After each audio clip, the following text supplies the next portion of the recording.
간증 처음 해가지고요. 어떤 말을 나눠볼까 되게 생각했었는데 그냥 제 이야기를 나누겠습니다. DTS 얼마나 기다렸던 건지 모르겠고 그리고 벌써 5주나 지나버렸습니다.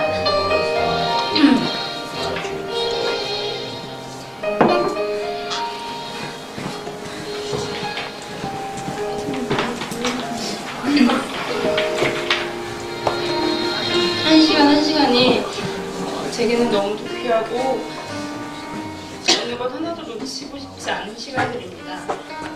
한국에 있을 때 제 별명이 만성피로라고 할 정도로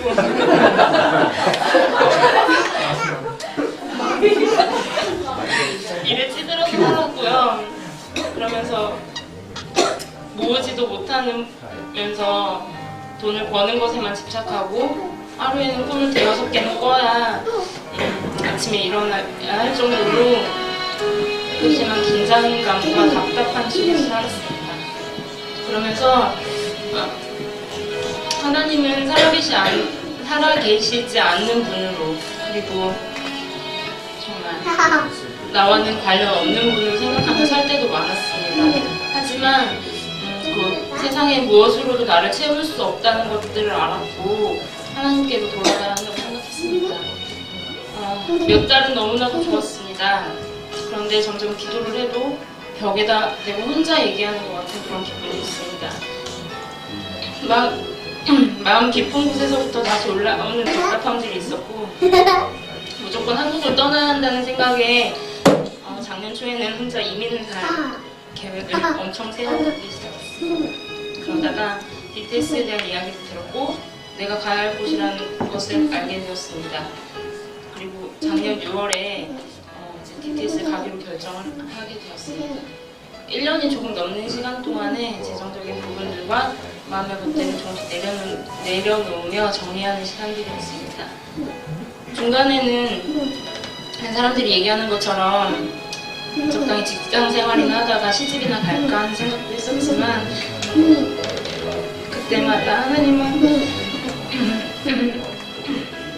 말씀과 나의 상황들 그리고 다른 환경들을 통해서 내가 꼭 가야 할 곳으로 확신 가운데 있게 하시고 이곳을 인도하셨습니다.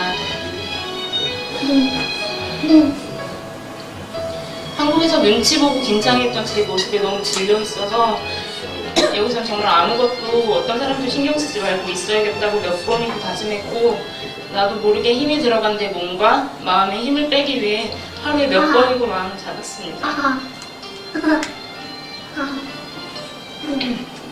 그러면서 하나님께서 나를 만지시고 위로하시는 것을 느낄 수 있었습니다. 산책을 하면서 기도를 하면서 나의 영과 나의 육체가 이제 조금씩 쉬는 법을 알아가고 있었고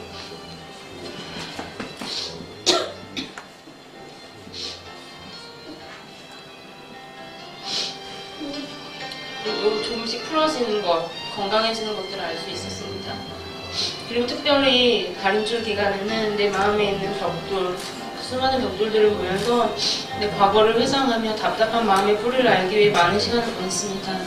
그렇지만 그런 사건들만을 기억하는 것으로는 나의 마음이 편하지가 않았고 뭔가 계속해서 꺼림칙한 것들이 남아있었습니다.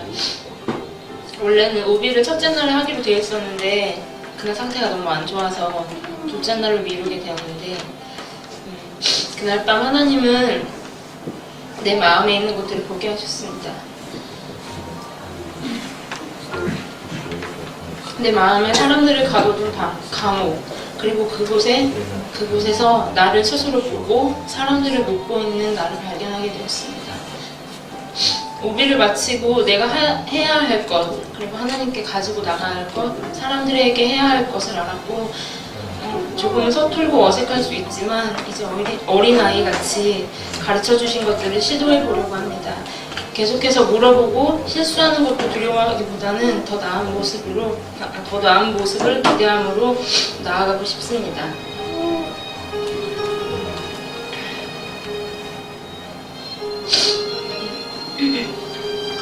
얼굴이 예쁘지도 않고 집안이 엄청 부유하지도 않고 머리가 좋은 것도 아니고 세상 사람들이 말하는 스펙이라고는 아무것도 없습니다. 그래서 스스로 많이 위축되어 있었고 사회생활을 하면서는 자존감까지도 많이 잃어버린 채 살아왔습니다. 꿈을 꾸지만 얼마 되지 않아서 그 꿈은 거절된 채 이루지 못한 삶을 살아왔고 사람들은 그런 나를 질책하고 무시해왔습니다. 내가 또 꿈을 꾼다고 하면 사람들은 요셉의 형들이 그랬던 것처럼 비웃으면서 비아냥거릴지도 모르겠죠. 하지만 저는 지금 제가 뭘 해야 할지 어떻게 해야 할지 모르지만 괜찮습니다. 하나님이 저와 함께 하심을 알았고 저도 이제 겨우 이곳에서 한 발짝 내딛었을 뿐입니다. 요셉이 그랬던 것처럼 하나님께서 저를 향한 꿈을 꾸기를 원하고 그 꿈을 하나님 안에서 잠잠히 기다리며 이뤄가길 원합니다. 기대합니다. 그리고 이제는 사람들의 조금 섞인 비웃음이 아닌 하나님께서 저를 부르시는 소리를 듣습니다. Here comes that dreamer.